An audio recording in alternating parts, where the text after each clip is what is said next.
이른바 고발사주 의혹의 키맨 김웅 국민의힘 의원이 오늘 기자회견을 열었습니다. 정치권의 시선이 쏠렸지만 결국 고발장을 받았는지 기억나지 않는다, 확인할 방법이 없다, 맹탕 해명만 반복했습니다. 이 사안을 폭로한 제보자는 손준성 전 대검 수사정보정책관이 김웅 의원을 통해 미래통합당에 건넸다고 알려진 고발장을 포함해서 증거자료, 그리고 자신의 휴대전화까지 검찰에 제출했습니다. 검찰 차원의 진상조사 속도가 없을 것으로 보입니다. 오늘 사사건 건은 동네 콤비와 함께 이 내용 자세히 따져보겠습니다.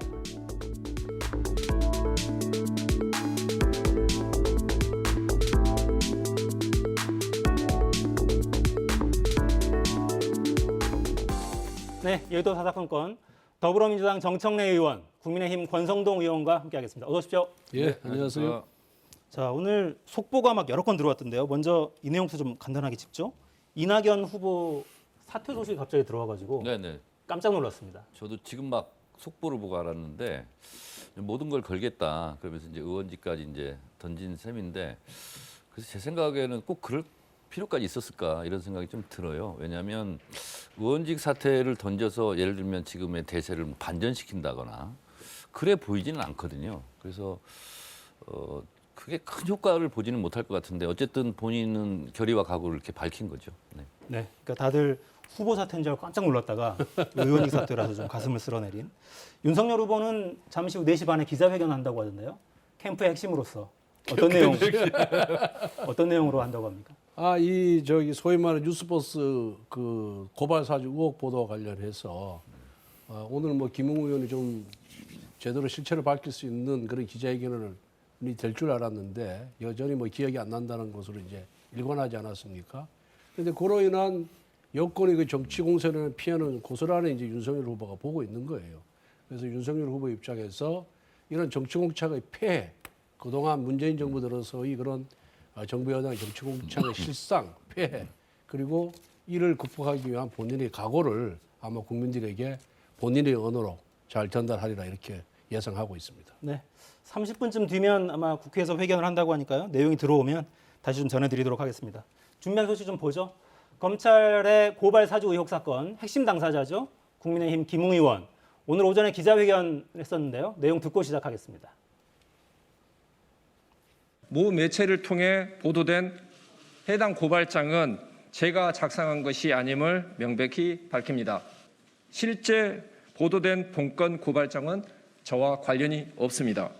본건 고발장 등을 받았는지는 기억나지 않고 이를 확인할 방법도 없습니다. 하지만 모 매체의 기사에 나온 화면 캡처 자료에 의하면 제가 손모 씨라는 사람으로부터 파일을 받아서 당에 전달한 내용으로 나와 있습니다. 이 자료들이 사실이라면 정황상 제가 손모 씨로부터 그 자료를 받아 당에 전달한 것일 수도 있습니다. 하지만 일각에서는 조작 가능성을 제시하고 명의를 차용했다는 주장도 있습니다. 현재 저에게는 기록이 남아있지 않고 그 진위 여부는 제보자의 휴대전화와 손모 검사의 PC 등을 기반으로 조사기관에서 철저히 조사하여 하루빨리 밝혀주시기 바랍니다. 네, 두 분은 아마 생방송으로 이거 다 보셨을 것 같은데요. 일단 어떻게 들으셨는지 좀 들어보고 싶네요. 글쎄, 뭐 오늘 뭐 좀 새로운 것이 있을까 기대를 했는데 김웅 의원이 그동안 두 차례 입장문에서도 누구로부터 전달받았는지 전달했는지 여부에 대해서 기억이 나지 않는다라고 얘기했잖아요. 그래서 뭐 오늘도 똑같은 그 연장선상에서 기자회견이었다고 이렇게 생각이 들고요. 그런데 뉴스버스 측에서는 김웅 의원이 최초에는 시인했다 이렇게 보도를 했어요. 근데 김웅 의원이 두 차례에 걸친 입장문 발표와 오늘 기자회견에서도 단 한 번도 시인한 적이 없었거든요. 그래서 뭐 좀 새로운 진전이 없어서 조금 좀 기자회견이 조금 실망스럽다 그렇게 생각이 들었습니다. 네, 왜 했는지 모르겠다 이런 반응도 나오더라고요. 두루뭉실 알쏭달쏭 애매모호한, 그리고 해명 기자회견이었을 텐데 아무것도 해명되지 않는 이런 상황으로 더 미국으로 빠지는 것 같아요. 근데 이제 제가 이 기사를 뽑았는데 어제 노컷뉴스 단독으로 보면 여기 뭐라고 했냐면 김웅 손준성한테 자료받아 당에 전달한 것 같다. 이게 이제 어제 노컷 단독이고요.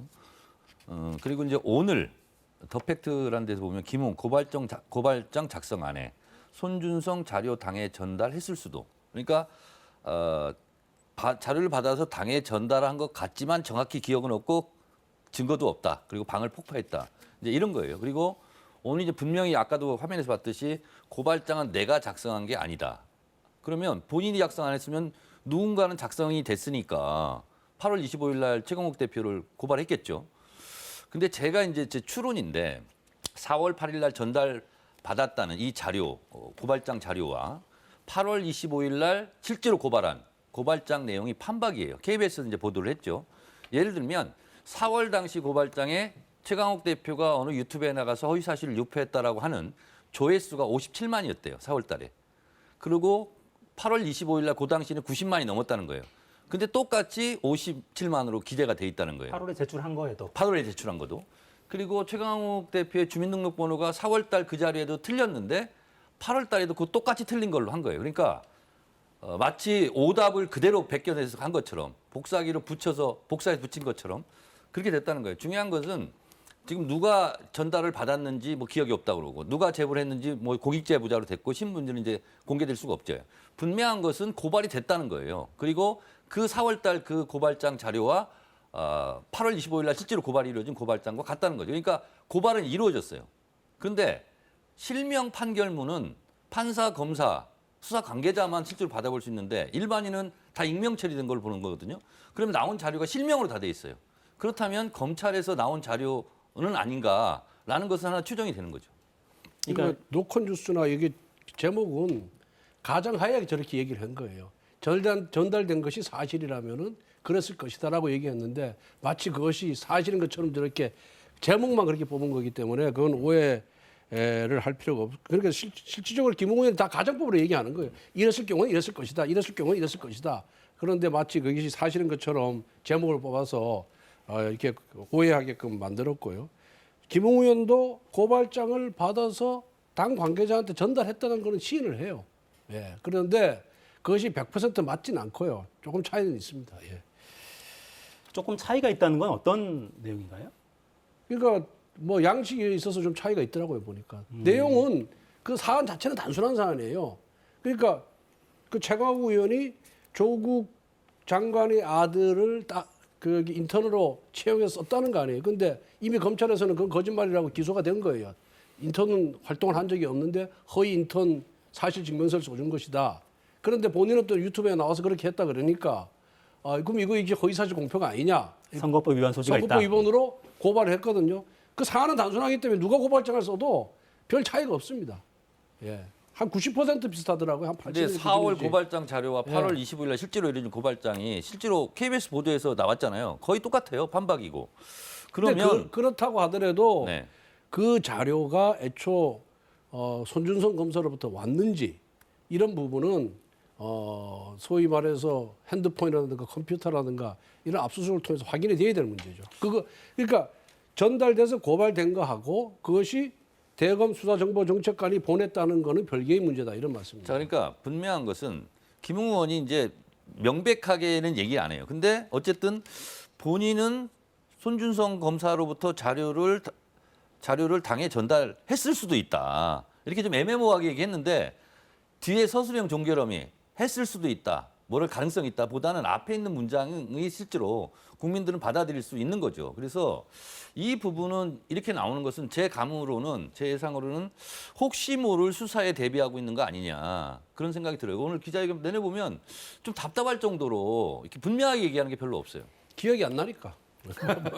그러니까 이제 그게 좀 들으면서 궁금하긴 하더라고요. 저도 현관으로 네. 보고 있었는데 마치 남 얘기하듯이 합니다. 그러니까 이 자료들이 사실이라면 네. 이런 전제가 계속 붙거든요. 그러니까 스스로도 이 기억하지 못하는 답답함 때문에 그렇게 말하는 걸 수도 있겠는데 한편으로는 강제 수사로 전환이 되면 내가 피의자가 될 가능성 이거를 좀 감안하는 거 아닌가 이런 생각이 들기도 하더라고요. 뭐 김웅원 입장에서는 어떤 자료를 받아서 전달하는 것 자체가 무슨 범죄를 구성하는 건 아니거든요. 왜냐하면 당에다 제보하는 거니까. 그게 무슨 뭐 피의자로 전환될 이유도 없는 것 같고 그래서 본인이 실제 저도 한번 통화를 해봤어요. 오늘 끝나고 나서 그랬더니 진짜 기억이 안 난다는 거예요. 왜 기억이 안 나냐니까 아 선배님 나도 새벽 5시부터 밤 12시까지 선거운동을 하는데 어떤 자료가 오는 거 어떻게 받아서 전달했는데 그 내용을 내가 어떻게 다 기억을 합니까? 본인한테는 전혀 중요한 일이 아니기 때문에 기억 못 한다는 거죠. 그런데 이제 본인이 100번 양보해서 피해자 신분이 아니라 참고인 신분으로도 조사를 받을 수 있잖아요. 그리고 본인이 또 현직 검사였고 그러니까 법 기술에 대해서는 잘 알 거 아닙니까? 그래서 저는 기억나지 않는다, 뭐 이랬을 수도 있고 저랬을 수도 있다 하는 것은 거기에 대한 대비가 아닌가 저는 그런 생각이 든다는 거죠. 그러니까 뭐 기억이 나지 않을 수는 있는데 아무튼 말이 계속 바뀌긴 합니다. 그러니까 뭐 아니, 말이 바뀐 게 아니고 본인 얘기에 의하면은 인터뷰를 딱 했더니 전문이 다 나가는 것이 아니라 언론사에 따라서 본인이 그런 얘기 했잖아요. A, B, C를 얘기하는데 어떤 언론은 A, B만 하고 어떤 언론은 B, C만 보도하고 어떤 언론은 A, C만 보도하고 그러다 보니까 자기가 말을 바꾼 것처럼 보이는 것이다. 그런데 실제는 그렇지 않다. 근데 본인이 쓴 입장문을 보면은 대동소이해요. 예. 근데 구체적으로 이제 이런 대목이 있거든요. 그러니까 법리 검토를 좀 물어봤을 수 있다. 뭐 이런 이야기를 했는데 오늘은 송 검사는 공안 전문가도 아니고 당의 법률 지원팀인데 뭐하러 물어보겠느냐. 또 이렇게 말해요. 그러니까 완전히 다른 이야기를 한다는 거죠. 예. 앞뒤 일부가 잘리는 게 아니라 그러니까 뭐 본인 변명은 그때 술 한잔 먹고 이동 중에 자다가 전화를 받아서 엉겹결에 얘기를 했다 그러는데 이 김홍우 의원 얘기가 막 김홍우 의원이 공안 전문가예요. 공안 전문가고 손준성 검사는 이 기획통이거든요. 형사 기획통이에요. 그러니까 이 선거법 위반 부분에 대해서는 김홍우 의원이 훨씬 더 많이 알죠. 예. 근데 이런 사건의 경우에는 본인의 주장은 물론 할 수 있겠죠. 그런데 이제 그것을 듣는 국민들이 어떻게 판단하느냐 이것이 굉장히 중요한 거예요. 그러니까 그런데 결국은 오늘 김용호 의원의 기자회견은 본인에게 제기되는 의혹들에 대해서 또 궁금증, 의심증 이런 거에 대해서 털어내지는 못한 것 같아요. 그건 예. 분명히 보입니다. 그러니까 결국은 이제 모 인터넷 매체가 이걸 보도를 했고 이와 관련해 가지고 법무부 장관, 검찰총장이 마치 사전에 다 내통을 한 것 같이 보여요. 아주 정광석화처럼 진상조사를 하겠다고 나서고 민주당의 대선 후보를 비롯해서 우리 정청래 의원, 민주당 의원들이 또 벌떼 작전으로 이거 윤석열 정치검찰이다 이러면서 이제 막 들어 공작글을 지금 펴고 있잖아요. 근데 대검에서 지금 감찰 들어간 지 이제 한 5일, 6일 됐어요. 그럼 빨리 감찰 결과를 발표를 하면 됩니다. 뭐가 증거가 있고 이렇다. 이걸 갖고 질질 끌고 다시 또 뭐 박범계 장관 수사체제로 전환한다 그래요? 아니 감찰에서 결과 발표하면 되지 왜 또 수사체제로 전환을 합니까?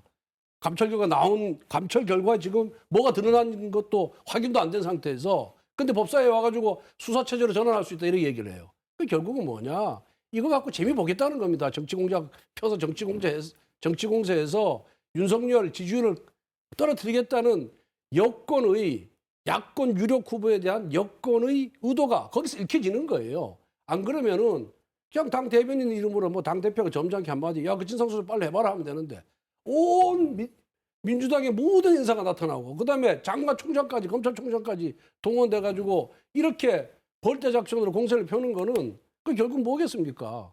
윤석열 나중에 아니더라도 너 윤석열 관여 안 했더라도 이걸로 한번 너 골탕 먹이겠다. 그 의도가 있는 거예요, 거기에. 국민들이 다 알고 있어요, 이런 의도에 대해서. 그런데 제가 이제 법사위는 아니지만 저도 이제 법사위는 걸 잘 받고 그랬는데 이제 두 가지 단계가 있을 것 같아요. 첫 번째는 형사 사법 시스템 킥스. 그건 이제 검사만 실제로 이제 로그인을 할 수가 있고 들어갈 수 있죠. 그걸 감찰한다는 거 아니에요? 근데 그 로그인 기록이 안 남을 수도 있다는 거죠. 왜냐하면 판결문은 킥스 형사사법 시스템에 등재만 되는 게 아니라 또 등본을 또 준다는 거죠. 오프라인으로 종이로. 그래서 그게 안 나올 수도 있다. 이제 이런 생각이 하나 들고. 근데 분명한 것은 실명 판결문은 일반인은 구할 수 없다라는 거고요. 또 하나는 지금 이제 이 최초의 제보자 누군지는 모르겠어요. 근데 그분이 지금 공익 제보자, 공익 신고자로 신분이 전환됐어요. 그래서 이름이 이제 공개될 수는 없어요. 공익 제보자 법에 의하면 5천만 원 이하, 뭐 5년 이하의 징역에 처한다 이렇게 돼 있기 때문에. 근데 그분이 김웅 의원이나 쭉 뉴스버스 보도를 보면 민주당 측 인사는 아니잖아요. 그래 보면 이것이 무슨 추미애 사단의 공작이라고 윤석열 캠프에서 처음으로 반응을 보였는데 그건 어불성설 말도 안 되는 거다. 그러면 결국은 그 공익 제보자가 지금 대검에 협조를 한다는 거 아닙니까? 뭐 전화기도 주고 포렌식도 하고 자료도 주고. 그래서 그걸 결과를 보면 어느 정도 이 사건의 윤곽은 잡힐 것 같아요. 그러니까 이거 보세요. 지금 아무런 증거가 없고 근거가 없어요. 그런데 우리 언론 보도를 보면은 윤석열 총장이 손준성 검사에게 지시했다는 근거나 증거를 하나도 제시 못하고 있습니다. 또 손 검사가 김웅 의원한테 고발장을 내달라고 부탁했다는 근거가 전혀 없음에도 불구하고 타이틀이 뭡니까? 윤석열 검찰 고발 사주 이렇게 이러면서 정치 공세를 하고 있는 거예요. 그런데 손준성 검사는 원래 그 전에 김유철 검사라고 그 자리에 있었어요. 그런데 조국 수사하고 울산시장 선거 부정사건 수사를 하니까 추미애 장관이 와가지고 2020년 1월 달에 검찰 인사 대학살을 합니다. 그때 윤석열 검찰총장이 김유철 수사정보정책관을 유임시켜달라 했는데 바꾸고 손준성 검사를 임명을 했어요. 그러니까 손 검사하고 윤 총장이 호흡을 맞춘 2달밖에 안 됩니다. 거기서 무슨 윤 총장이 그 손 검사를 신뢰해서 그렇게 비밀스러운 일을 시키겠느냐. 그것도 말이 안 되고 또 손준성 검사 지금 부인하고 있거든요. 사건 실제 할 수 없지만은 설사 손 검사가 부탁을 했다 하더라도 윤석열 총장과 관련 짓는 거는 말이 안 되는 거예요. 지금 보십시오. 한마디만 더 하면은 지금 김경수 전 경남지사가 드루킹 사건으로 지금 구속 수감돼 있잖아요. 대법원에서 유죄 판결을 받았어요. 그러면은 그때 문재인 후보의 수행실장이었습니다. 근데 우리가 그 법적 책임도 아니고 도의적 책임을 지라 그러는데도 지금 문재인 대통령 난 몰랐다 그러는 거 아닙니까? 똑같은 논리예요. 총장 수사정보정책관이 그런 관계라면은 김경수의 행위에 대해서 문재인 대통령이 법적 책임을 져야죠. 그 법적 책임을 지나니까 민주당은 아주 올코트 프레싱하고 있지 않습니까? 방어하고 있지 않습니까? 자기들 때는 그렇게 해놓고 지금은 이건 유죄 판결이 났지만 여기는 아무런 근거도 없어요. 지금 증거도 없는데도 불구하고 이거를 윤석열이가 고발을 사주했다? 이렇게 정치 공세를 펴는 거에 대해서 정말 민주당 스스로 좀 반성을 해야 됩니다. 알겠습니다. 그 추미애 후보는 그러니까 윤석열 총장이 손준성 정책관 유임을 또 요구했었다 이런 주장을 또 하기도 하더군요. 네네. 그러니까 이런 부분들은 좀 가려져야 될 것 그거는 같고. 2020년 1월 달에 이제 손준성이가 수사정보정책관으로 와요. 이 일은 4월 달에 일어났어요. 그럼 두세 달 일이고 1년을 써보니까 손준성 검사가 아마 굉장히 중립적으로 맡은 바 임무를 사심 없이 잘한다고 평가를 받았으니까 그랬을 수는 있어요. 1년 지난 다음에. 그렇지만 이거는 불과 발령받고 2달 만에 이런 일이 일어났거든요. 그 사이에 무슨 신뢰관계가 형성됐겠냐. 그 말씀을 드리는 겁니다. 그러니까 추미애 전 장관의 이제 인터뷰를 보면 실제로 본인은 이제 경질을 하려고 그러는데 이게 수사정보정책관이라는 게 옛날에 범죄정보 그뭐 이름이 바뀐 건데. 기획관. 근데 어쨌든 뭐 검찰총장의 눈과 귀다라고 할 정도로 아주 직책상 굉장히 뭐 뗄래야 뗄 수 없는 관계인데요. 어쨌든 경질을 시키려고 했는데 나중에 치고 들어왔더라. 그래서 유임이 됐다는 거예요. 그래서 윤석열 전 총장과 손준성 정책관이 안 친했다 이렇게는 말을 못 할 거예요. 그래서 제가 봤을 때는 지금 권성동 의원이 한 말이 맞기는 맞아요. 어떤 말이 맞냐면 지금 증거가 없지 않냐. 무슨 지시설 이런 거. 저도 지금은 아직까지는 증거가 없죠. 근데 어쨌든 이 부분은 수사로 전환될 수밖에 없고 수사를 통해서 밝혀질 수밖에 없는 사안이고 어쨌든 진실은 더디지만 드러나게 돼 있다 이렇게 생각합니다. 네. 수사 일단 검찰의 감찰부터 좀 지켜봐야 되겠고요. 요 질문만 하고 이 내용을 좀 넘어갔으면 좋겠습니다. 일단 검찰발 공익 제보라는 표현 자체가 저는 이게 합당한가 싶은 생각이 좀 들긴 하는데요. 그러니까 검찰이 정치권에 어떤 제보를 해서 그 정치권의 움직임을 통해서 뭔가 진상을 밝혀내는 이런 작업들이 있긴 있었어요. 뭐 김학의 출금 사건도 일부 이제 그런 과정이 좀 있었고 이게 종종 있는 일인지 합당한지 검찰도 하나의 권력기관이니까 그건 좀 어떻게 보십니까? 저는 이렇게 생각합니다. 물론 고소고발에 의해서 수사에 착수하는 경우도 있지만 권성동 전 검사님께서 잘 하실 거 아니에요. 인지수사도 할 수 있는 거잖아요. 근데 왜 이걸 굳이 이게 사실이라면 선거에 개입한 거잖아요. 그냥 본인들이 그냥 직접 수사했으면 될 걸 가지고. 근데 이것도 제 추론입니다만 어쨌든 거기에는 윤석열, 김건희 이런 이름들이 나오니까 또 현직 검찰총장이 인지수사하기는 어렵지 않았겠느냐. 그러니까 우회를 선택한 거 아니겠느냐. 저는 이런 생각이 듭니다. 할 수는 있습니까 이렇게? 글쎄, 저도 이거 뭐 검찰할 때 이렇게 공익 제보 같은 거 단 한 건도 저는 기억이 나는 게 없는데, 누굽니까? 지난번에 했던 김학의 불법 출금 사건은 그 수사하던 검사가 불법성을 인지를 했기 때문에 검찰 내부에서 공익 제보하는 게 좀 맞다고 보는 거예요. 그런데 이번에 사건은 결국 기소된 거는 최강욱 의원 선거법 위반 사건이거든요. 최강욱 의원 선거법 위반 사건 허위사실 유포하면은 법원에서 인정돼서 벌금 80만 원이 선고된 사건이에요. 그러니까 불법이 아니에요. 김학의에 대해서 최강욱 의원에 대해서 고발한 것 자체가 불법이 아닙니다. 그런데 그 최강욱 의원에 대해서 고발한 게 뭐가 문제가 있다고 공익제보라는 포장하에 이거를 인정을 하고 받아들였는지에 대해서는 저는 도저히 이해할 수가 없어요. 지금 상황에서는 지금 제보자의 주장에 의하더라도 어쨌든 간에 현직 검사의 이름이 적힌 문서가 자기한테 왔다는 거 아닙니까?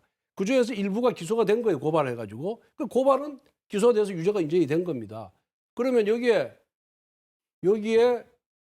윤석열 당시 검찰총장이 어떤 역할을 했는지가 전혀 드러나와 있지 않아요. 그렇죠. 그 부분 드러난 게 없죠. 예. 네. 그럼에도 불구하고 이거를 공익제보라고 해가지고 그 공익제보자 이름도 얘기 못한다. 신고 내용도 말하면 처벌한다. 이렇게 검찰이 겁주는 거는 이건 결국 검찰하고 제보자가 짝짝꿍이 돼서 짜가지고 이 사건을 정치 공세의 소재로 계속 활용하겠다는 그 이상도 그 이하도 아니다라고 봅니다. 근데 그거는 공익신고자 보호법 입법 취지에 따라서 공익신고자는 그런데 보호하게 그거를 돼 있는. 이제 대검에서 지금 인정한다는 거 아닙니까 지금? 네네. 예.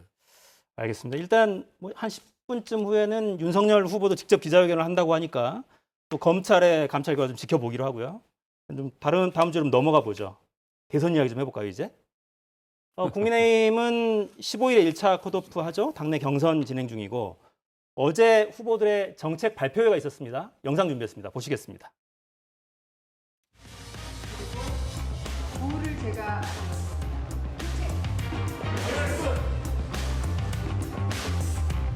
일자리는 국민의 삶 그 자체이고 최고의 복지입니다. 정부가 적극 나서 일자리를 이어드리겠습니다. 기업 활동에 모든 사람들을 정규직으로 하는 것이 과연 바람직한 것인가? 다양한 고용 형태를 가지는 것이 기업의 활동을 더 가볍게 하고 대통령은 4년 중임제로 하고 국회의원의 불체포 특권을 폐지하도록 하겠습니다. 경기도의 차베스를 잡는 사람은 제가 생각하기에 홍준표가 제일 낫지 않느냐 그런 생각입니다. 저는 민주당이 가장 두려워하는 후보입니다. 왜냐? 그들은 저희 중도 확장성을 가장 두려워합니다. 이재명 후보가 가장 두려워하는 사람이 윤석열 후보라 그러는데 그 이재명 후보 말을 믿습니까? 저는 예, 하든 믿습니다. 뭐 이재명 지사가 저렇게 말할 때는 저는 그건 사실이라고 생각을 합니다. 민주당과 5번 싸워 한 번도 진 적이 없는 유일한 후보. 가족의 재산까지 공개해도 아무런 흠이 잡히지 않는 깨끗한 후보. 바로 결론은 원희룡입니다. 자유민주주의 대한민국을 지키기 위해 부정선거를 막아내겠습니다. 인천 연수울 재검표 과정에서 150만 표 이상이 조작된 것으로 나타났습니다. 선관위 직원의 성이 세씨, 개씨, 시씨, 깨씨 뭐 이렇게 적힌 이런 것들만 해도 약 2만 표가 나왔습니다. 다 가짜 투표지입니다. 결론적으로 4.15 총선은 전면 무효입니다. 중대 선거사범은 최고 종신형에 처하는 것이 마땅합니다. 정책 발표회. 홍준표 후보는 학예회 같다 이렇게 평가했는데 실시간으로 보셨어요, 권 의원님? 예. 보셨어요? 예. 어떠셨습니까? 뭐 이제 후보가 12명 나왔잖아요. 그래서 저걸 뭐 재미있게 또 집중력 있게 행사를 기획하는 것 자체가 불가능하죠. 저는 그 뭐 유명하던 나영석 PD나 김태호 PD가 와도 저건 불가능하다. 그런 생각을 갖고 있습니다. 그런데 이제 저기 선관위에서 이제 일단 1억씩 그 후보 기탁금을 받고 저 행사를 하는 건데 돈을 1억을 받았으니까 선관위에서 뭔가를 좀 후보들한테 기회를 줘야 될 거 아니에요. 그러다 보니까 저런 국려지책으로 저런 행사를 이제 기획한 것 같은데 그렇지만은 당 후보가 선관위에서 마련한 행사를 갖고 하계인이 유치하니 이런 표현을 하는 것 자체는 저는 잘못이다. 좀 불만이 있다 하더라도 이 군소후보들을 위해서 만든 그런 기회의장인데 좀 수용을 하는 게 맞다. 뭐 또 선관위원장 마음에 안 든다고 사퇴하라 그리고 말이에요. 그러려면 당을 하나 만들어서 나가면 되는 거지. 저런 식으로 이렇게 선관위의 그런 행사 기획, 취지 이런 것에 대해서 자기 기준에 맞춰서 저렇게 비하하는 거, 비아냥거리는 거는 바람직스럽지 않다 그렇게 생각합니다. 네, 당을 따로 만들어서 나가라 이건 제목으로 뽑진 않겠습니다. 이게 이제 1차 컷오프가 8명을 추리게 되는 건데 이렇게 되면 그러니까 토론도 없이 그때까지 그냥 가는 거죠. 사실상 인기 투표, 인지도 투표 이렇게 될까요? 근데 저도 사실은 안 봤어요. 관심이 없어요, 사실은. 지금은 고발 사주 의혹, 그 사건에 지금 모든 게 집중돼 있기 때문에 국민의힘으로서는 재수도 없어요. 이런 거 하려고 그러면 뭔 큰 거 던져가지고 지난번에도 그러더니. 근데 누가 저도 만들었습니까? 민주당에서 만들었죠. 저도 뭐 같이 어차피 참여하는 후보가 뭐 하계 발표회 갔다 이러는 거는 적절하지는 않아 보여요. 근데 어쨌든 이런 정책 공여 무슨 뭐 긴장감 높은 토론회도 아니고 정책 발표회조차도 서로 자중질환이 일어나는 그런 국민의힘을 보면서 차라리 안 하는 게 더 낫다 이런 거는. 왜 하고 무슨 행사를 하고 나서 서로도 있고 치고받고 싸우다 보면 국민의힘을 지지하는 국민들도 굉장히 실망스러울 것 같다 이런 생각이 들고 또 하나는 쭉 들어보니 정말 현실과 동떨어진 아전인수격인 해석을 정말 많이 하는구나 그런 생각이 듭니다. 이제 제일 눈길을 끄는 건 역시 홍준표 후보의 상승세일 것 같아요. 그러니까 지금 일단 1위 후보 입장에서는 좀 뒤통수가 좀 간질간질한 상황일 것 같긴 한데 어떻습니까? 좀 이게 정말 역전될지도 모르겠다 이런 위기감 좀 있습니까? 글쎄 하여튼 당내 경선이 좀 흥미로워지고 또 이런 경선 흥행 측면을 봤을 때는 뭐 나쁘진 않다고 봅니다. 그리고 또 더 선의 경쟁을 이제 하면 되는 것이고요. 근데 이제 민주당도 보면은 이제 대선원이 이재명 대선을 붙었다가 이낙연 후보가 굉장히 치고 올라갔지만 결국 이재명 후보로 지금 굳혀지는 그런 이제 경향을 보이고 있어요. 왜 그러냐? 민주당 지지자들이 본선에서 경쟁력을 보는 겁니다.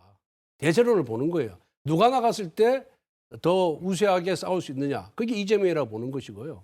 우리 당 지지자들도 마찬가지입니다. 지금 뭐 조금 따라오고는 있지만은 결국 대세론은 우리 윤석열 후보다. 그래서 결국은 민주당 우리 당 지지자들도 본선에 나갔을 때 누가 더 경쟁력이 있느냐 그걸 보는 거거든요. 그래서 결국은 그렇게 될 것이다 이렇게 보고요.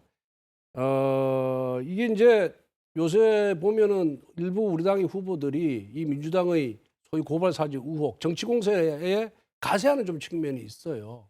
이거는 우리 당 지지자들의 눈살을 굉장히 찌푸리게 하는 그런 행동이다. 윤석열 후보가 문재인 정부의 그 폭정에 대항해서 우리 야권을 하나로 통합을 시키고 서울시장 승리에 발판을 말아주는 사람이 윤석열 후보거든요. 그럴 때 과연 다른 후보들이 뭘 했는지에 대해서는 우리 당 후보들도 많은 의문을 갖고 있고 거기에 대한 비판적인 생각을 갖고 있다. 그렇게 보고 있습니다. 민주당은 한동안 홍나땡이라고 굉장히 기대했었잖아요. 홍준표 나오면 땡큐. 이런 거거든요. 민주당의 대표 선수가 돼야 출전을 하지 않습니까? 올림픽에 나가려고 해도 국가대표가 돼야 되잖아요. 그래서 사실은 경선이 중요하고요. 그 경선은 룰에 의해서 움직이지 않습니까? 근데 국민의힘 룰은 역선택 이제 하지 않는 걸로 이제 했거든요. 그런데 결국은 국민의힘 후보 적합도에서 누가 우세하냐? 그건 이미 붙었어요. 어떤 여론조사는 홍준표 후보가 윤석열을 누르는 경우도 있고. 자, 그런데 윤석열 후보 같은 경우는 정치를 안 해본 사람이에요. 홍준표 후보의 말을 빌리면 검찰 사무는 1%도 안 된다. 이렇게 얘기를 하거든요. 그러면 윤석열의 모든 것은 지지율이거든요. 일반적인 정치인 같은 경우는 지지율이 높고 나빠도 견뎌나갈 수 있는 내공이 있는데 과연 윤석열 후보가 내공이 있을까? 이렇게 지지율이 정체 내지 하락세인데 그래서 저는 완주하기는 어렵지 않을까. 저는 계속 이렇게 예측을 하고 있고요. 그리고 홍준표 후보는 제가 제 지역인 마포에서 한번 물어봤어요. 실제로 인기가 있는 게 실체가 있더라고요. 왜냐하면 시원시원하대요. 그런 느낌이 든다는 거죠. 그러니까 여야 후보를 통틀어서 20대 남자 여기에서는 지금 굉장히 거의 수위를 지금 달리고 있는 거 아니겠습니까? 그래서 제가 봤을 때는 홍준표 후보가 예측한 대로 골든 크로스가 실제로 일어나는 거 아니냐. 저는 그럴 가능성이 있다라고 봅니다. 저 정청래 의원은 왜 홍준표 후보가 1위가 되는 것에 대해서 그렇게 좋아하고 찬성을 했어요? 아니 선거 전문가로서 냉철하게 분석하는 겁니다. 네. 아니 민주당에게 도움이 돼서 그런 겁니까? 아니 그렇진 않아요. 윤석열 후보가 나오는 게 저희로서는 더 고마운 일이죠. 민주당에서 나오는 홍나땡에 대해서는 어떻게 생각하시는지? 아니 저는 홍준표가 나오면 땡큐고 윤석열이 나오면 땡큐 베리마치라고 저는 이미 얘기를 했습니다. 알겠습니다. 네. 시간이 별로 없네요. 민주당 이야기 잠깐 좀 해보죠. 지역순회 경선이 한창인데 대구 경북 경선 앞두고 지역 토론회가 어제 있었습니다. 들어보겠습니다.